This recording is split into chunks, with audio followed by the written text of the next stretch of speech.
የሚገርምህ ላነሳም የነበረው እሱን ነው። አሁን እኛ በርዕዮት ሁላችሁም እዚህ ያላችሁ በሙሉ የምትደግፉት ሀሳብ እንደሆነ ነው የማውቀው። በተደጋጋሚም እዚህ አንስተነዋል። የአወቃቀር ችግር አለበት፣ ሊሰራ አይችልም ይሄ አስተዳደር። ህወሓት 51% መያዝ አልነበረበትም መጀመሪያውኑ። ከዛ ደግሞ የትግራይን ህዝብ የሚመስል አይደለም። በከባድ ተቃውሞ ስር ህወሓት እንደፈለገው ማድረግ ስለሚችል ብቻ ያደረገው ነው፣ አያሰራም። ስለዚህ ከዚህ መውጣት የሚያስፈልግ ከሆነ ትግራይንና በትግራይ ያለውን የተለያየ አስተያየት፣ የፖለቲካ አስተሳሰብ የሚመስል ሁሉም የሚወከልበት በተቻለ መጠን ውጤታማ ግን አካታች፣ ሁለቱ በጣም ሳይነጣጠሉ መታየት ያለባቸው ነገሮች ናቸው። ውጤታማና አካታች አስተዳደር አወቃቀር ያስፈልጋል። ይሄን ለማድረግ ደግሞ ወደ ኋላ መመለስ ያስፈልጋል። ከዚህ 351 ምናምን ከሚባለው አዋጅ መውጣት ያስፈልጋል።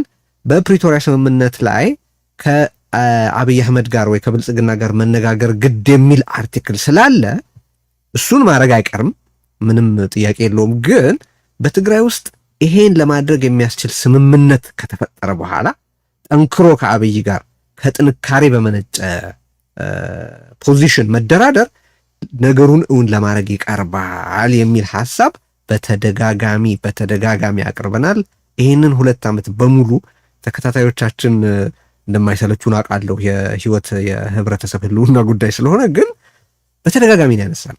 አይ ቲንክ ከትላንትና ወዲያ በኋላ ይሄ በርዕዮት ስናራምደው የነበረ አቋም ሜይንስትሪም ነው ብለን በድፍረት መናገር እንችላለን። ምክንያቱም የትግራይ ጊዜያዊ አስተዳደር ፕሬዚደንት ሐሳቡን እንደሚስማማበት ገልጿል እና ሳልሳይ ወያንም ደግሞ በትክክል ይህንን ሐሳብ አንስቶ በተደጋጋሚ ብሔራዊ ጉባኤ መጠራት አለበት፣ ሁሉን ህወሓት እንደማናቸውም ፖለቲካዊ ፓርቲ ነው መሳተፍ ያለበት እንጂ 51% የሚይዝበት ምንም አይነት የህግም የሞራልም የፖለቲካ መነሻ የለም የሚልን አቋም ደጋግሞ በመግለጫዎቹ ገልጧል። ይህ ሐሳብ የሆኑ በመገናኛ ብዙሃን ላይ ቀርበው የሚናገሩ ሰዎች ወይም የሆኑ ፖለቲካ ፓርቲዎች የሚያራምዱት መሆኑ ብቻ ሳይሆን አሁን በቃ መሀል ላይ ያለ አንድ አማራጭ ሆኖ የሚቀርብ ሐሳብ ሆኗል ከትላንት ወዲያ ጀምሮ ብዬ ልል እችላለሁ። ይሄን ያልኩበት ቅድም እንዳልኩት በጊዜ አስተዳደሩ ፕሬዚደንት በይፋ ስምምነት ያገኘ ሐሳብ ስለሆነ ማለት ነው። አሁን ያለንበት ጊዜ ደግሞ ይሄ ሲሰራም ችግር የነበረበት አስተዳደር ጊዜው አብቅቶ እንደገና ወደ ወይ 6 ወር ሊራዘም ወይ እስከ ምርጫ ድረስ ማንዴት ሊያገኝ ነው የሚባልበት ጊዜ ነው።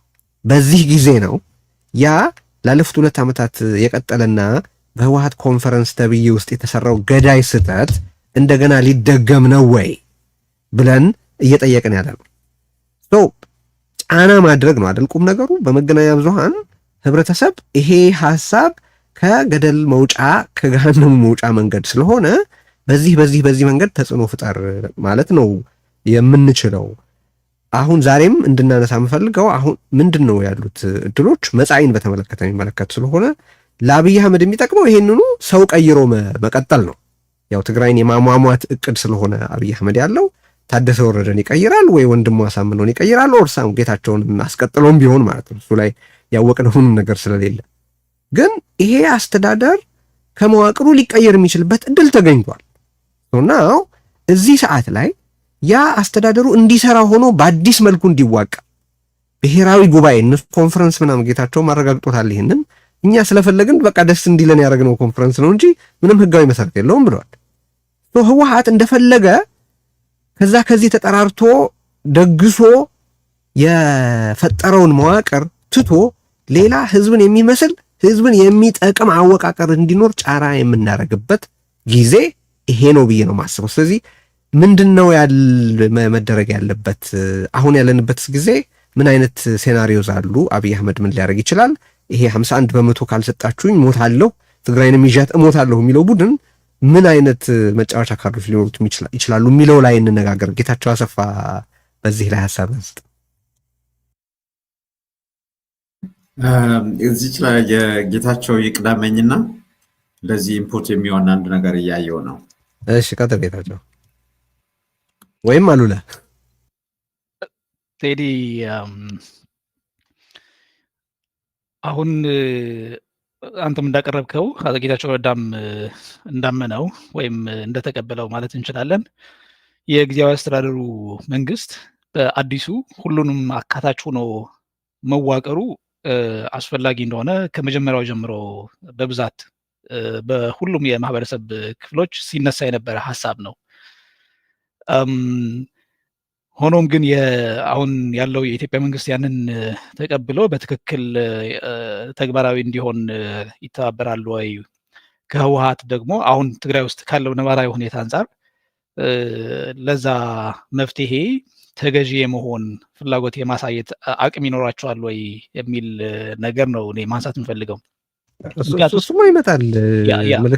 ሀሳቡ ሁለት ጠላቶች አሉት። ቀደም ሲል አንዱ አብይ አህመድ ነው፣ ሁለተኛው የደብረጽዮን ህወሓት ነው። አዲስ ፖይንት ግን ከህዝብ በኩል ደግሞ መደረግ የሚችል ነገር አለና ጌታቸውን ማድረግ የቻለው እሱን ስለሆነ መጀመሪያ ሀሳቡን ዲስከስ እናድርገው ብዬ። ኦኬ ወደዛ ሀሳቡ አሁን ከ2 ዓመት በፊት ያንን ሀሳብ ሲነሳ ነበረ። በዛን ጊዜ ሁሉንም አካታች ጊዜያዊ አስተዳደር ትግራይ ውስጥ ተመስርቶ ቢሆን አሁን ልናገኛቸው የሚችሉ የነበሩ ውጤቶች ምንድን ናቸው ብለው ማየት አስፈላጊ ይመስለኛል። የመጀመሪያው የፕሪቶሪያ ስምምነቱ የራሱ የሆኑ ችግሮች እንኳን ቢኖሩት ተወደደም ተጠላም ስትራክቸርድ የሆነ ፖለቲካል ዲያሎግ ተጀምሮ የተፈናቀሉ ወገኖቻችን ወደ ቦታቸው መመለስ የሚችልበት ትግራይ ውስጥ የተረጋጋ ወደ ምርጫ ሊያመራ የሚችል ስርዓተ መንግስት የሚመሰረትበት የህብረተሰቡ ህልውና ከቀጣይነት ስጋት ወጥቶ ድህረ ጦርነት ላይ ድህረ ጄኖሳይድ ላይ ቢሆንም የሪሃቢሊቴሽን እና ሌሎች ስራዎች የሚጀመሩበት ጊዜ የነበረ መሆን የነበረበት አሁን ከ2 ዓመት በኋላ ማለት ነው። በተለይ ትግራይ ውስጥም ሆነ ከትግራይ ውጭ ያሉ የትግራይ ህዝብም ሆነ ከትግራይ ውጭ ያሉ ትግራይ ውስጥ ያሉ የትግራይ ሲቪል ሶሳይቲስ፣ ምሁራን፣ በዋናነት የፖለቲካ ፓርቲዎችም ራሱ ማለት ነው በዚህ ጊዜ ያለውን ጊዜያዊ አስተዳደር ማስቀጠል ወይም ደግሞ ህወሓትን የሚፈልገውን አይነት ጊዜያዊ አስተዳደር ማስቀጠል ያለበትን አደጋ ነው በአግባቡ መታየት ያለበት። አሁን የኢትዮጵያ መንግስት የራሱ ፍላጎቶች እንዳሉት ይታወቃል። በዋናነት ግን ትግራይ ውስጥ ያለውን ነባራዊ ሁኔታ ምንድን ነው አሁን የሚፈልገው? ፖለቲካዊ ችግሮችን ለመፍታት ሁሉንም አካታች የሆነ የጊዜያዊ አስተዳደር ስርዓት በ1 ዓመትም ኢንክሉዲንግ በ6 ወርም እኔ ፎር ዲቤት በ6 ወር ራሱ ወደ ምርጫ ሊያመራ የሚችል ፋውንዴሽን ሌይ ዳውን ማድረግ ይቻላል፣ ማመቻቸት ይቻላል የሚል እምነት ነው ያለኝ። ሁሉንም አካታች የሆነ ጊዜያዊ አስተዳደር እስከተመሰረተ ድረስ ማለት ነው። ግን ይህንን ሊሆን የሚችለው አንድ ነባራዊ ሀቆችንም ከማቋቋም መጀመር አስፈላጊ ይመስለኛል። አሁን ትግራይ ውስጥ ተጀምሮ ያለውን በኃይል አስተዳደሩን የመቆጣጠር አባዜ ማህበረሰቡ በአመፅ ካስቆመው ብቻ ነው፣ ሰላማዊ የሆነ አመፅ ማለት ነው። ምክንያቱ ወታደሩ ወደፊት አሁን እየመሩ ያሉ የሚሊተሪ አመራሮች ፖለቲካል ሚሽንም አላቸው፣ ያምኑበታል። አሁን መጠራጠር የለብንም። ህወሓት መሆናቸውም አምነው ነው እየተንቀሳቀሱ ያሉት። ለደገፉት አንድ የፖለቲካ አንጃ ከህወሓት ውስጥ ደግሞ ስልጣንም ለማስረከብ ነው አሁን እየተንቀሳቀሱ ያሉት። ስለዚህ አንደኛ መፍትሄ እንዳለው አሁን ያለው ሁኔታ ትግራይ ውስጥ ያለውን ሁኔታ ሊፈታ እንደሚችል ከማመን ነው የሚጀምረው። መፍትሄው ደግሞ የተቃዋሚ የፖለቲካ ፓርቲዎችም በተለይ ከ2 ዓመት በፊትም ከዛ በፊትም ሲያቀርቡት እንደነበረ እነዚህ የውናትም የሌሎችም የፖለቲካ ፓርቲዎች አካታች የሆነ መንግስት ጊዜያዊ መንግስትም ቢሆን ትግራይ ውስጥ መመስረት እንደሚችል ከዛ በኋላ ከተመሰረተ ደግሞ መሰረታዊ የሆኑ የፖለቲካ ውይይቶች ተጀምረው የማህበረሰቡን ችግር ሊፈታበት የሚችሉ መንገዶች እንዳሉ ነው ማቅረብ እንፈልገው። አሉላ እዚህ ላይ እንግዲህ መረካከብ ይካሄዳል እየተባለ ስብሰባ እየተካሄደ እንደሆነ እንሰማለን እና ያ ስብሰባ ተመልከት እንግዲህ አሁን የትግራይ መጻኢን በተመለከተ ሊትራሊ አብይ መዳፍ ላይ መውደቁን ከምታይበት ነገር አንዱ ምን እንደሚሆን የሚታወቀው በልሂቁም ሆነ በህብረተሰብ አደረጃጀቶች በኩል በተደረገ ውሳኔ ትግራይ አንድ ወጥ ፕሮፖዛል ስለሌላት ያ ወጥ ፕሮፖዛል ስላልቀረበ እዛው የነበሩት ሰዎች ሄደው ስለ ግለሰቦች መተካካት ነው እየተወራ ያለው።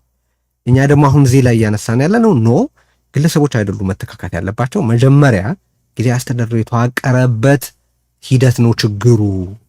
በመንግስት ምስረታና በመንግስት ይገባኛል ጥያቄ ላይ ያለው የተጣመመ አስተሳሰብ ነው ችግሩ። ቢካዝ ተመልክተናል እኮ አይደለም በህወሓት በኩል ያለው አቋም በወረዳና በምናምን ምክር ቤቶቹ ውስጥ የተካሄደው ምርጫ 12 ዓመት ስለሞላውና በሌላ ሀገሪቱ ክፍል ስላልተካሄደ እዛ ላይ ደግሞ 100% ተመረጥ ነው እኛ ስለሆንን ከዛ በፊት ያለው ምክር ቤት የሚገባው ለኛ ነው የሚሉት። አሁን ተመልከትልኝ ይሄንን አንደኛ በምክር ቤቶቹ በኩል 100% የተመረጥ ነው እኛ ነን፣ በዛ በኩል ስልጣኑ ይገባናል ይላሉ።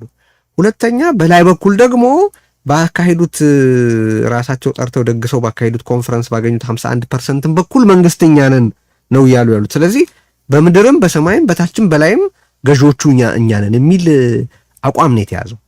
እኛ እያልን ያለነው ደግሞ ኖ ይሄ አስተዳደር መዋቅራዊ የሆነ ችግር ነው ያለበት፣ መስተካከልም ያለበት በዛ ደረጃ ነው። ይሄ የህዝብ ፕሮፖዛል ግን ምክረ ሀሳብ ሆኖ በፖለቲካ እንትን ውስጥ እየቀረበ አይደለም። አዲስ አበባ እየሄደ ያለው የስም ዝርዝር ነው፣ ማን ይተካ ወይም ማን ይቀጥል የሚለው ነው እንጂ ይሄ አወቃቀር ችግር አለበት ወይስ የለበትም የሚለው አይደለም። ከዚህ አንጻር ምን ታያለን? ያ በውይይታችሁ ከማኑኤል ጋር አንዱ የመለሰልህ መልስ ምን ነበረ? መንግስት የሚያደርጋቸውን እነሱ እንትን በአሳምፕሽንም በኢንታይትልመንትም ሲያስረዳ ነበረ። በህግ አይደለም ሲያስረዳ የነበረው። ህግን አንቀጽን ጠቅሶ በዚህ መልኩ እኛ እንሆናለን።